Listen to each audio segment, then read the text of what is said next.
Hello, welcome to An Imperfectly Perfect Life, Life Unscripted. I'm Sherry Lead, your host, and today I'm speaking with Michelle Locke.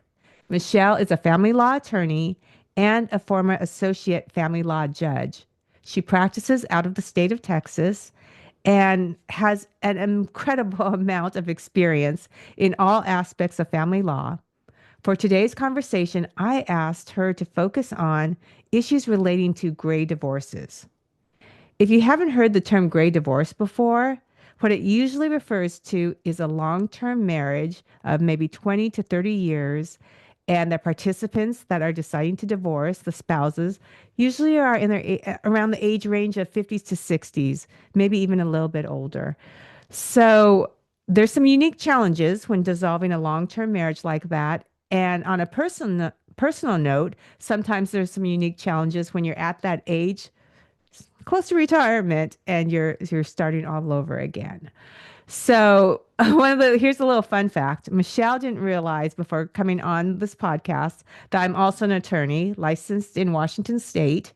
And I didn't realize that she is also recently divorced. Our divorces happened around the same time. So we're not only talking about this from our training and legal perspectives, we're talking about this topic also from our personal experiences. As a caveat, we're not here giving legal advice. Like I said, she's licensed in Texas. I'm licensed here in Washington State. Our laws are different, and we're here simply sharing our opinions. We're not giving you any legal advice. For legal advice, please consult with an attorney that's licensed in your jurisdiction. But hopefully, this conversation will be insightful. And this is a great conversation if you're even considering getting divorced. Michelle talks about some of the things that you should look out for, and even at what point in the process, the thought process, you should talk to an attorney. And it doesn't mean that you are going to end up actually getting divorced, but knowledge is power. Also, if you're in the middle of a divorce, this is a great podcast to listen to because it may give you some questions that you can go and take it to your attorney. To again, knowledge is power. Or if you just ended a marriage and you're on the other side, Michelle also has a lot of resources for things that you need to do when a marriage is finally dissolved, the different legal things that you still need to accomplish and take care of, like new wills, right? What do you last thing you want is to leave everything to your ex-spouse, I'm guessing. So hopefully this will be a fun, informative podcast, and let's just dive in.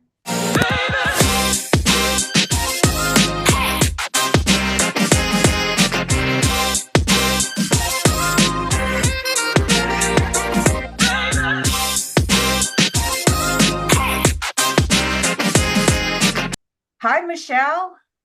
Good, Argo. So good afternoon. How are you? It's a lovely, dreary, rainy day in Austin. I'm assuming that's Seattle's normal weather, but not for us. Yeah, it is actually. It's raining right now, and this is normal Seattle. So I guess we're kind of experiencing the same type of day today. A We good day to are. We talk about a are. gray divorce. Oh, yeah, the gray weather, gray divorce. Can we please call it something else? Yeah, no kidding. Okay, you are a family law attorney, and also you sat on the bench for a while as well in family court. I did. I did. I was a family law attorney. I've been a family law attorney, really. I did my first custody case while I was still in law school, my third year of law school. And then I was a full-time family law judge for about 5 years, from about age 33 until age 38. And then I came back to private practice because I missed cross-examination. Mm. And I've been back and I've been back in the courtroom full time since 2016 because I left the bench in early 2016. But I've actually been a judge in one way or another for about 16 years. Okay, I so do you became a pro temp? judge. No, well, yes, currently a judge for outlying city here on the outskirts of Austin, and it's just municipal court, so it doesn't conflict with my regular practice. But I've done municipal judging. I think my first bench I took was from 2009 to 2011, and then I became the full-time family law judge from 11 to 15, 16. Came back to private practice, and then was able to take the bench again for one of the cities out here in 2019, and I still do that to this day. So Wow. And I wear lots of hats. Yeah, and Texas law, people are listening from all over the country, and I'm in Washington State, and our laws differ depending on states. And Right. in the introduction, we're not giving legal advice, No, this is not but legal advice. yeah, we're talking about this, and we're talking about this from our experiences. I mentioned before we started recording, and you didn't know that I'm also an attorney. I have been licensed since 1997. I think, no, that's when I've been licensed since 1995. 1997 was when I got married. Wow. Wow. You've Yes. been licensed a long time. A couple of my law partners are both 97, I think 98 for Okay. licensure as well. So yeah. Yeah, since 1995. I mean, like, and I practiced actively for 14 years, but the last time I did a jury trial and I was a litigator, I didn't have to use any instructions on the internet. That's how long it's been. Yeah. All of our last jury trial I did was a 2 week jury trial, and we did not have any paper exhibits. Everything was electronic, and that was post COVID. But everything, I don't think I've done a paper trial since COVID. And I've Uh, done 2 or 3 jury trials since COVID, but none of them have been paper. Oh, interesting. So I really want, yeah, I understand you handle all aspects of family law, but I really want to focus today on talking about gray divorce because that's who's listening to me. The impetus of this podcast was my own divorce. And you and I are both just kind of in the same boat. We both Say ended, congratulations. yes, absolutely. We both stepped out of long-term marriages. And at this point, it's really interesting, to go through the process. I looked at your website, and one thing, we'll put this in the show notes that I love is the resources that you have on your website. Information is absolutely power. Yes, and especially so my divorce finalized in January. So I'm now on the post-divorce stuff. And on your website, you have a whole checklist on life after divorce, which for me actually is kind of the busy part of Oh, it it's the pain all. in the tedious, the pain in the butt. Like you think that divorce is granted, and so ollie ollie oxen free, like you're free. You're not because you have all. And if you've been married, if it's a gray divorce, you have everything intertwined. So you've got bank accounts, you've got life insurance, you have wills, you have, everyone has a nice car, and with those nice cars come built-in GPS tracking, and so everyone's got access to everyone's Ford online account or whatever. I mean. And so I try and give like a short hit list, and I'm always adding to the hit list because things pop up like iTunes accounts that everyone forgets about. How do you divide the iTunes account? And there are some cases where we had to value the iTunes account because you've had an iTunes account for so long that it's worth thousands upon thousands upon thousands of dollars. Think about it. If you have a hundred Really? movies, oh yeah, think about it. Think about how many movies you've downloaded on your iTunes, or how many Wow. albums you've purchased, how many songs you've purchased, books, ebooks you've purchased, all on one account. How do you divide them? Wow. See, these are the things, this is what we need to talk about because people don't think of these things. And I remember when I was practicing, I practiced family law only for a short period of time. I was trying to actually You're fund, smart. well, I was trying to fund when I went on my own for a bit, fund my personal injury practice.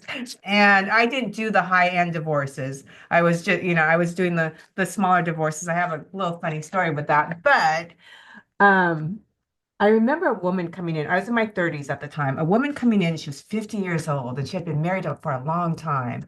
And I thought, why the heck would she get divorced at 50? There's lots of reasons. Yeah. And now here I am. And I think back at, she looked like a mom, I was like, why would the suburban mom just uproot her whole life at 50? And Because you're now done. I understand. Have you noticed in the time you practice an increase in gray divorces? Or has it always I've so been? no, I'm Hmm. actually going to call it. There's been an increase in long-term marriage Mm, divorces. Because I really hate the term gray divorce. thank you. Me Because too. quite frankly, until the day I die, I refuse to go gray. Yeah. As my grays are showing right now, I need to go see my hairstylist. But anyways, um, it's really different because there's so much history when you have a long marriage, and long marriages, when a long marriage comes to the point of divorce, they have really, for the most part, exhausted all options because they don't want to get divorced. Because who, after 20 plus years of marriage, wants to start over. Like there's a Yeah. movie, and I'm gonna forget what it's called now, but they've made it a meme where it talks about when you were younger, the dating pool was everyone, and when you're our age and get divorced, the dating pool is really nothing to write home about. Um, I don't know how else to put it, but I look at the dating pool and I'm like, no, I'm good. Or Yeah. I'm gonna become a cougar. It's like one of the two options because like I'm looking at one's Yeah. my age. I'm like, yeah, no thanks. No, I'm Yes. good. But anyways, and so when they come to you after being married for a long time, the marriage is over. Um, there's been too much built up hostility, too much resentment. I mean, you swallow enough stuff for 20 plus years, you decide you're at the point where you're not swallowing one more spoonful of whatever it is they're dishing to you.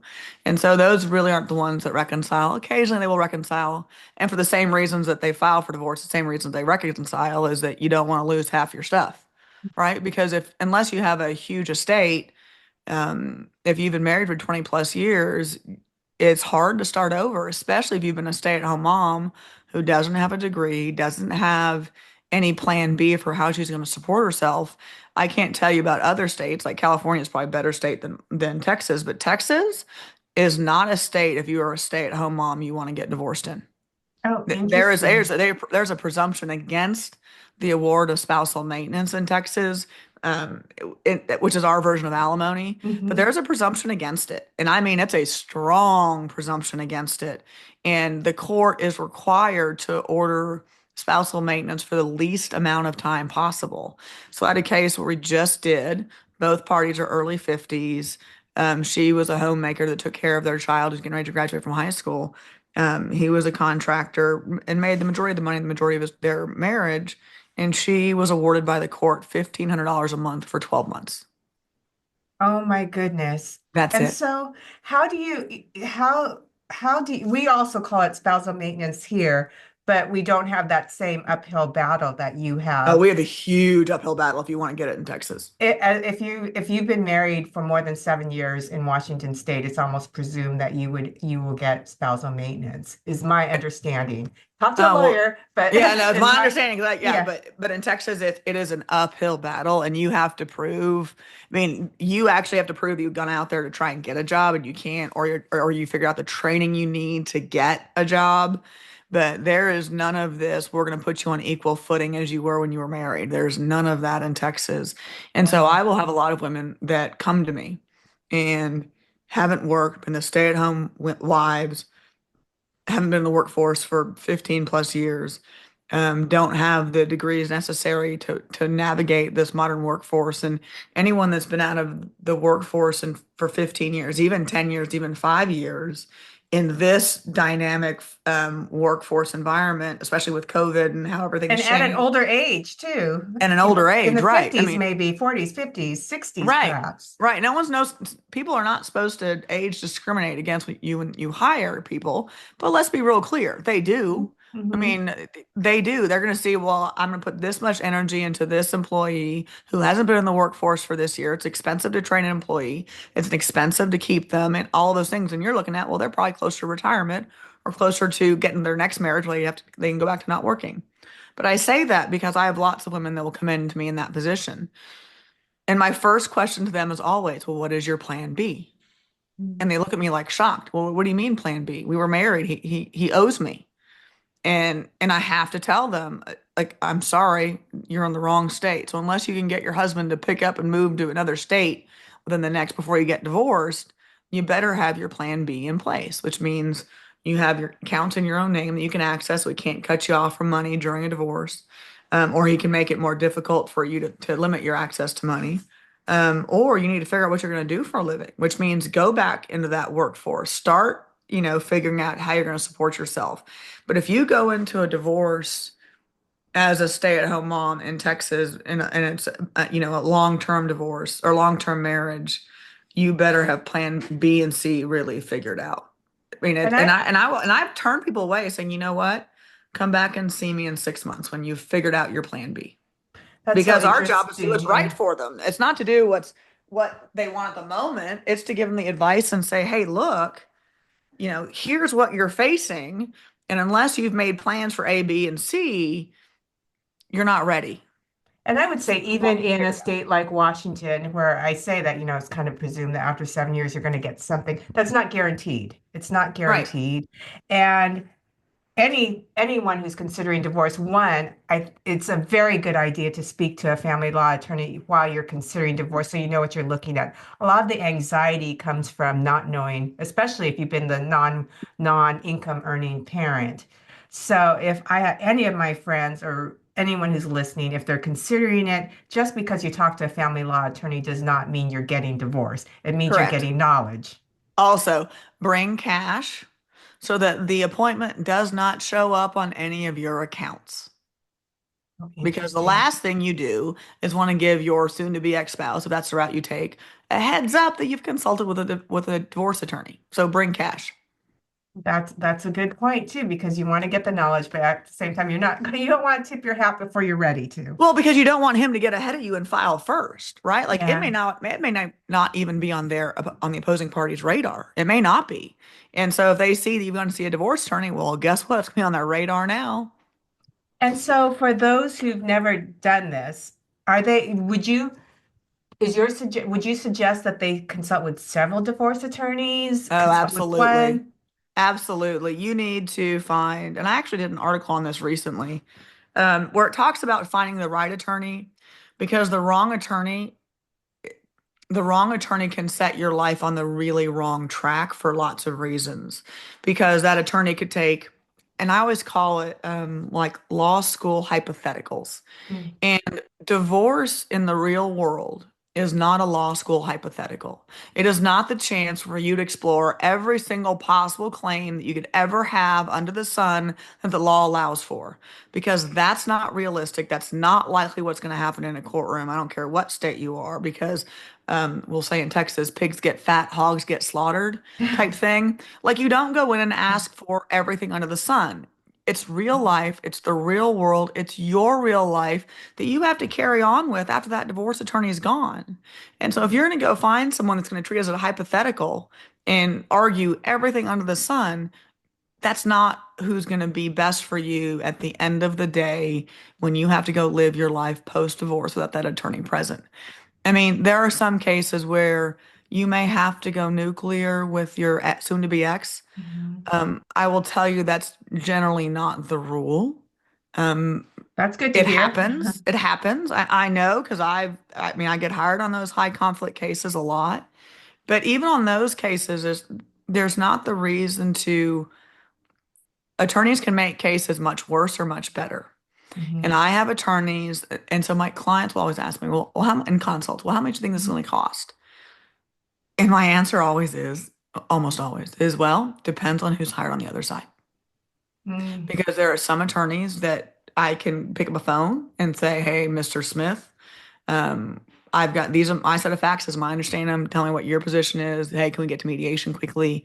Can we agree to do some informal discovery to try and keep costs down? There are ways to do it. And then there's other attorneys where one of my clients referred to it as pulling all the hair off the cat for discovery. And I have some attorneys that do that, and it's Mhm, wasteful. It doesn't get you anywhere in court because half the discovery we use or half the discovery we get in court. In that particular case, we'd exchange like 25,000 pages of documents. mhm. You're not going to use 25,000 pages of documents in any divorce trial No. unless you're at a 6 week trial or an 8 week trial. And those cases are one-offs that I mean Mhm. the Unless you're longest, Johnny Depp and right, what's her those name? ones can last for Yeah. 6 to 8 weeks or 3 months. Your divorce cases are lasting a day, Mhm. 2 days, 3 days tops. The jury trials, by the way, Texas is the only state left that allows jury trials in family law cases. Yeah, I was uh, wondering, you're talking about jury trials. We don't have jury trials here in Washington n- State. It's no other usually state, actually, no. yeah. Yeah, no other state does for family law except for Texas. Mhm. And jury trials make those cases extraordinarily more expensive. And Yes. so even my longest jury trial in family law cases was 2 weeks, and that was an exceptionally long and expensive jury trial. That, I mean, financially, in theory, financially ruined those people's lives forever to the extent they couldn't recover from it. I think both of them were high wage earners, so they'll end up being okay, but it'll take them 5 years at least to recover Hmm. from it. And at the end of the day, was it worth it? Because Yeah. their child at the time the trial finished was 14 or 15. So you were fighting over what was 3 years left. Now, in all fairness, litigation had gone on for multiple years, and COVID did that case a disservice. But it was I mean, 10-day trial, and a 10-day jury trial is not unheard of, but doesn't happen very often in family law. Doesn't happen very often at all. It may happen more often in bench trials where just the judge determining, but jury trials usually aren't that long in family law cases. But yeah, Texas still does it. Wow. And the one thing you bring up a good point is expectations. And what I remember telling the short time I practiced family law, telling my clients, because you have one pot, you still have one pot, and that gets split into two different households. Correct. And it doesn't mean you have two of the same one pot. And people, a lot of times I found coming into a divorce, they still want to live as they're living with that one pot, and neither side can. I mean, Neither even side can. even if you are wealthy, I mean, it might not visibly hurt as much. You still have one pot, whatever that pot is that's being Correct. split. And a big part of it is absolutely managing expectations. You don't want your client going in there into a final trial with expectations that are unreasonable given the facts of your specific case. And in family law, just like in criminal defense and prosecution, the smallest detail can make the biggest change on a case. And so it's really important that you have an experienced family law attorney that understands the dynamics, understands the judges you're going to appear in front of, understands how opposing counsels work, and can adeptly maneuver through that situation to what I call is stop the bleeding, like the Mhm. bleeding of attorney's fees, the bleeding of living support of one estate supporting two households. It's the bleeding that happens during a divorce, and your job should be to get that bleeding stopped as quickly as possible. And that bleeding stopped is either through a mediated settlement agreement or final trial. And so, what I like to do is when I've got clients that come to me with a complex case, and I quite often come in as the second attorney, and it's usually to fix things, so to speak. Mhm. One of my first objectives, almost always when I come in on those cases, is we got to set a final trial date because we cannot stop the bleeding until we get to final trial, one way or the other. And so I think between November and February, I had six final trials on cases Wow. just like that where we just had to get to final because Yeah. opposing side was never going to settle, wasn't going to be reasonable, and the only way we could get the bleeding to stop was go to court. Yeah. Yeah. Yeah. And the only people making money at that Are the point sometimes are lawyers. the attorneys, right? And And listen, I tell my clients, I'm like, you are spending your child's yeah, college fund. Now, if your kid's already grown on gray divorce, usually yeah. doesn't happen, but it affects grandkids. It Hmm. affects your ability to help your kids out down the road. I mean, it affects so much that I don't think that when you're entrenched in the battle, you lose perspective of. And part of an attorney's job is to help you gain some of that perspective back as opposed to being entrenched in the battle. If you have an attorney that's more entrenched in the battle, then I think you've got some concerns because an attorney should never be so entrenched that they lose sight of what is best ultimately for their client. And so when you're working with gray divorces, do you uh do you suggest that your clients speak with a financial advisor also as part of the process before a mediation? Um, before you decide exactly what your demand's going to be, what they're looking at, or is that how does that play into this whole equation? So you typically when we have mature divorces, we have to have an experts of some sort, whether it's to value a business, stock options, RSUs. When we've got businesses that are closely held by the marriage, we are usually on those types of divorces have multiple experts for appraisals, for valuations, et cetera. So yeah, do we have some kind of a whether it's a written report or a verbal report from our experts on what they think there are valuations, and do we get a financial advisor involved? We tell our clients if you want to, you're more than welcome to, because that person can help them navigate. And they usually come in a little bit more so towards as we get closer to mediation, because once they know what the person is likely to get, that they can help them better plan their life. Because there's a lot different between getting 401k funds versus getting cash. There's difference between getting Roth accounts versus other retirement accounts, and then you have to look at the risk benefit analysis of RSUs or any kind of stock options down the road. I mean, there's so many factors that get weighed into when you've got a mature divorce because you just had a lot more time to acquire those assets, that just have to make a thoughtful and correct analysis, and that analysis almost always involves experts of some sort. And it may be multiple experts just depending on what the estate has.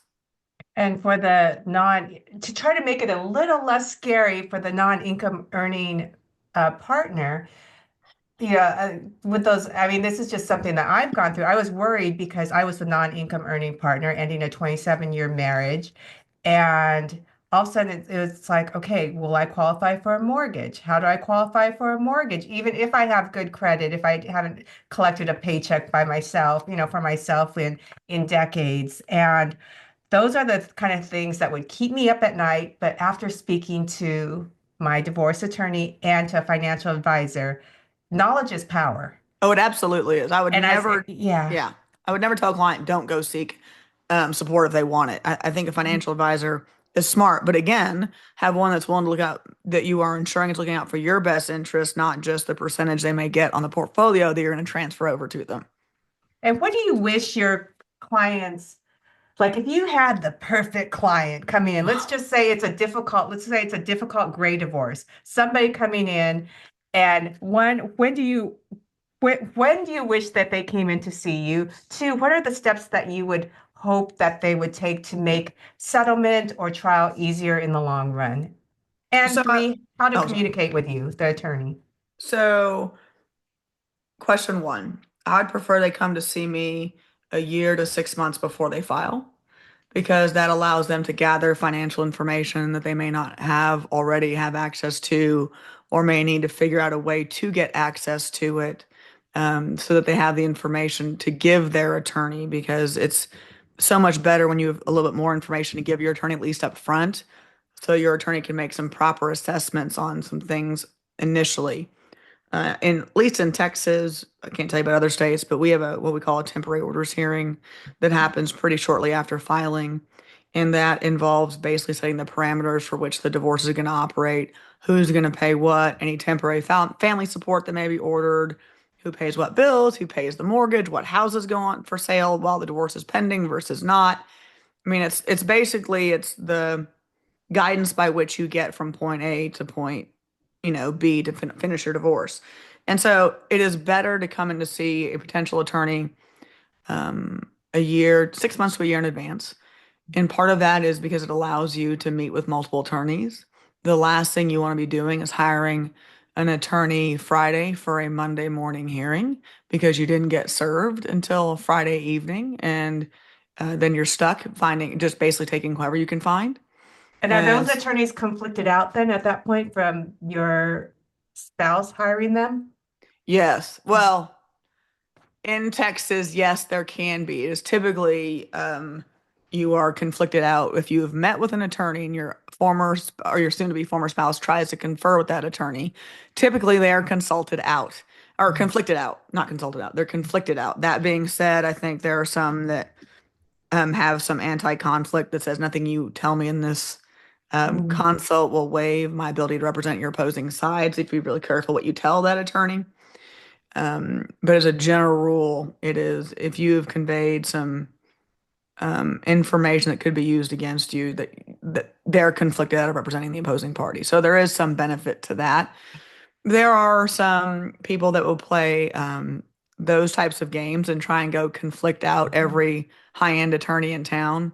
I've seen it done. That is not the motto that I subscribe to Mm. or the motto that I suggest people do. And here's why. Because sometimes a lot of those really high-end attorneys get along really well with each other. And this is where your homework comes in handy. And you may want one of those other attorneys to be opposing counsel because you know they're reasonable. You know they're not going to upcharge. You know they're not going to make it extra work and they'll get it done reasonably. So you need to be really careful about who you try to conflict out. That's a good point. That is such a good point. Hmm. And also they know what the judge is going to do. They're not going Right. to waste your time as opposed to some let's just say, unexperienced attorney that wants to prove themselves against the big guns and comes in and Exactly. just tries to be a bulldog when they don't need to. That is a Right. very good point. So you need to be really cautious about that. And only because of that, I have some that, well, if you hadn't met with them, they could be opposing counsel. Because I mean, there's some, and I will tell my clients have asked me on occasion, who should I recommend my spouse go see? And I give them the list of who I think are very good attorneys and would serve their ex-spouse well, but who I also know that I get along with, and usually the right outcome is going to happen for that case because of the attorneys involved, Mhm. not because anyone's getting screwed over. We're all going to do our respective jobs, but because we do our respective jobs, we know the law well. We know what the outcomes are, the range of outcomes are in court. We can advise our clients properly, and we can usually get to an agreement because the range of possibilities in a divorce, y'all, is not that wide. Mhm. And that's what everyone forgets. And I don't care how bad one side has been, as a general rule, they're walking away with something. Mhm. They're not going to walk away with nothing, in my experience. Other states that may be different, I can't tell you, but in Texas, the general rule is you're never going to get more than a 60-40 split.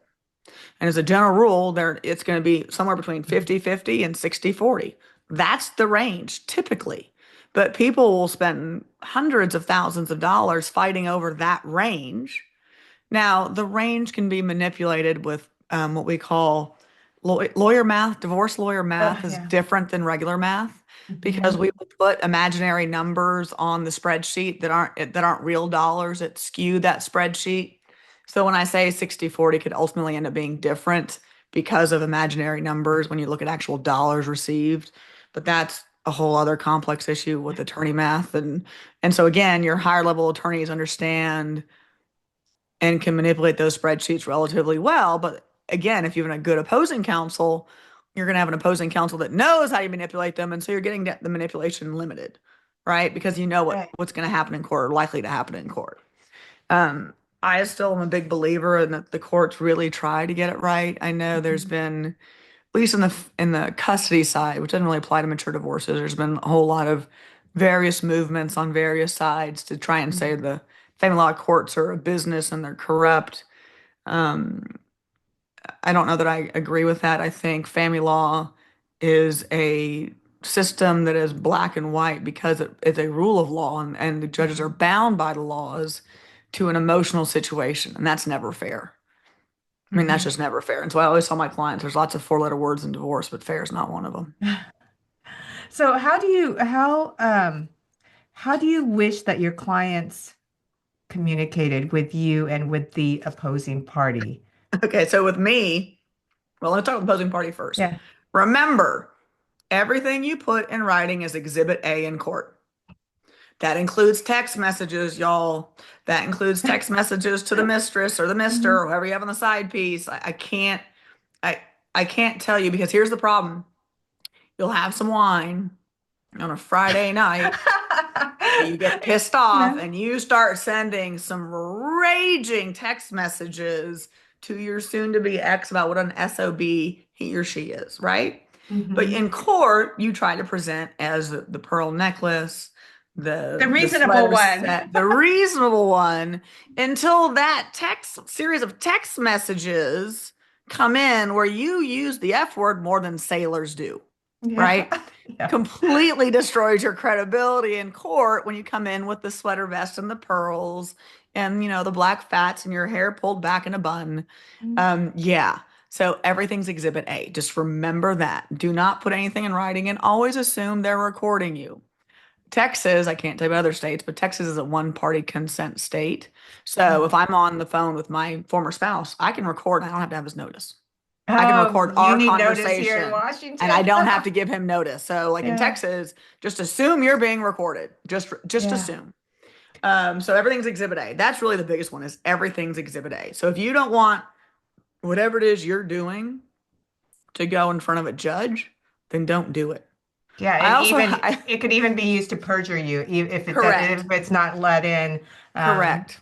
Right. the And so I regulation also rules. I also tell them if your divorce attorney is going to be angry at you for sending something, don't send it. Like if you're sitting there typing up an email going, "Oh, Michelle's not going to like this Monday morning." don't send it. Yeah. Also, type out whatever email you want to send that SOB and say how angry you are. I hate you. You've wasted the last 26 years of my life. The 27th I've only saved because I'm filing for divorce against your sorry sack, blah, blah, blah, blah, blah. Just don't click send. Put it in drafts. Go back to it the next morning when you have the hangover and go, oh, I shouldn't have written that. I mean, be smart about it. Vent. My business coach has an exercise that she basically calls it's the free form writing, where you just basically write and write and Yeah. write, and you write whatever it is you want to write forever. And at the end of it, you burn it. That's excellent, It's excellent excellent advice. advice. And including, you talk, so some of these divorces take a long time. Uh-huh. And so, as we get to a certain age, it's kind of like, okay, if I'm going to start dating, I don't want to wait till this divorce ends. I'm going to be 80 years old before I meet my next person. So good advice as I listen to is probably also watch, you can date. I mean, you have to live your life, but be careful what you also put in print, probably. Well, but careful what you put in print. But check with your divorce attorney because I've had clients that say, "Can I go date?" And at some point, if your divorce has been pending for that long, I'm like, Yeah, "Have fun," yeah, because the now I'm gonna say that now don't get the private jet to go to Hawaii on community yeah, funds. Don't do that. But if you want to go out and date, go out and date. I mean, there are times where I've told clients, I don't care if you do uh-huh, affairs at least in Texas, cannot hmm tell you about other jurisdictions, yeah, but affairs in Texas just don't have the salaciousness to hmm them that they used to. And quite frankly, when you get to a marriage that's been somewhere between 20 and 30 years, even higher, and there's an affair, the affair isn't the reason for the breakup. The affair is the symptom of the problem. That means most likely that marriage was over a long, long time ago. And you can't go, like, I had a case once where the parties hadn't had sex in 20 years. I'm Oh, like, someone was bound to cheat. yeah, Like yeah, that was good, and I don't think any court was going to look poorly on whoever cheated in that particular scenario hmm because let's be real clear, there wasn't a reason why they couldn't. yeah. Just one party said, "I'm not doing it anymore," and um, I can't imagine going that many years. No, I mean, even well, 4 years. life's way too It's short, way way too too short for short. that. Oh Way my too gosh, short. this is such good information. And now let's transition to after the divorce is done. So after the divorce is done, you're usually out of the picture. Is that correct? Or are you managing transferring of funds and all of that? So it depends. I will stay involved until all the legal work is mostly done, which means all the retirement, we call them the qualified domestic relations orders are put into hmm place to divide retirement accounts. So all of the ancillary documents that need to be signed, and then submitted to the court for the court signature. So we will stay until most of the work's done, at least on the financial side, the splitting of accounts, because inevitably there will be some problem when it comes to dividing household items on the long-term marriages. You have lots of memorabilia. I mean, I've had cases where you've got deceased children and we have to divide, the contents of that child's bedroom. I mean, there's lots of things that come up. So it is very case specific on how long you stay on. But typically, once all of the ancillary legal documents are done, we can step away. That being said, a client can always keep us on for as long as they want to keep us on when they Yeah. need to bounce stuff off of us. And I've got lots of clients that will call and say, "Hey, Michelle, this is going on." And there's some that I will check in on just to make sure they're doing okay. And with these gray divorces, when they remarry, do they come back to you for prenups? At that point, are they like, oh, okay, I've gone through this once, so this time I'm going to think a little bit more through Yeah, we through this have process? some repeat flyers. We do. Okay. But you know what? Good for them. If someone finds Yeah. their happily ever after, even though I do divorce law for a living, it doesn't make me not believe in love. hmm I'm still very much a believer in the happily ever after. And with that, what would be, as we wrap up, what would be your advice? Because we've talked about a lot of really scary things. If someone's listening and they're thinking, okay, well, thank God I'm not in Texas, at least if they're thinking, about filing for divorce in their 40s, 50s, 60s, 70s even, and they're let's just say the non income earner, what ray of hope can you Sure, give them from your I experience? think think there are, there's a couple things. I think one, um, peace is priceless, and that sounds like an overplayed sentiment, but I gotta tell you, I don't care. I've gone from a 3,000 square foot house to I'm now in 1,700 square feet, and I couldn't be happier. I mean, Mhm. peace is really priceless. It really, really is. And to be able to walk into your home and not have eggshells to walk on is something that until you get to do it, Mhm. you can't even imagine what that feeling is like. The getting it to crawl into your bed, but it's just you, and you can put on the flannel sheets when you want to, and you can go to bed at 7:30 at night if you're just flat out exhausted, and you don't have to hear someone griping about you're going to bed too early. It's wonderful. You get to decorate the way you want. You get to get rid of all the bad juju, the bad memories, because if you're getting divorced for that many years, there's going to be lots of bad memories. But there is hope. Um, you would be, I think we've gotten caught up in this world about how much the material things mean, and you can't take it with you. What you can take with you are memories, experiences, and that's what you leave your family with and the people that love you with. Mhm. Don't leave them with things. Things are fleeting in the amount of happiness they buy you. Um, but having the family dinners when there's no fighting, those are memories that no one can take away from your kids, even as adult children. Because if you grow up in a marriage where there was lots of disharmony, is what I would put it. Um, there's damage done to the family, and when you get to come in and have a peaceful Thanksgiving with no arguments, a wonderful meal, and everyone gets to fall asleep on the couch watching football, that's a great memory. Peace helps create those great memories. And while you're going through it, there are times where you will think there is no end in sight. And I promise you, there is. You will get there. You will survive. And you'll be so glad at the end of it that you did it. I 100% agree. I feel that at this age, there's so many of us that have allowed good to keep us from becoming great. And it's scary. But I remember when practicing law, I would tell, and this was when I was in my 30s and didn't know anything. I would tell them, don't worry, because from what I see, when people come into my office in the beginning, they look like hell. But by the time the divorce is over, they look so Look much better, peaceful right? and they look so happy and just a different person altogether. And I know now from my own personal experience that is true. You know, I was afraid to my life was good. My life was really good, but it was keeping me from becoming great. And after I divorced, after 27 years in my mid 50s, doors just keep opening up for me. And I'm getting to know myself like I would not have been able to know myself in the divorce with a lot less, right? I have less material wise, but But you're that can't happier. that cannot replace the happiness. Yeah, No, not at material all. material stuff, y'all. You can drive a nice BMW. Doesn't Mhm. make you happy. Yeah, Doesn't keep you warm at night. I agree. I But my absolutely two cats agree. and my dog do. And I have two dogs. Well, And that's where I'm friends. in all fairness, my dog's 160 pounds, so he's like three dogs in Yes. one. But yeah, I'm. It's been a long time since I could sit and breathe and be happy. Mhm. I agree. I'm with you there. So thank you so much. This has been such a great conversation. And I feel like this is going to give so many people courage You and to know, embrace their you life and embrace happiness. and you will find to the ones that go through it, Mhm. you come out the other end so much stronger than you ever knew you were.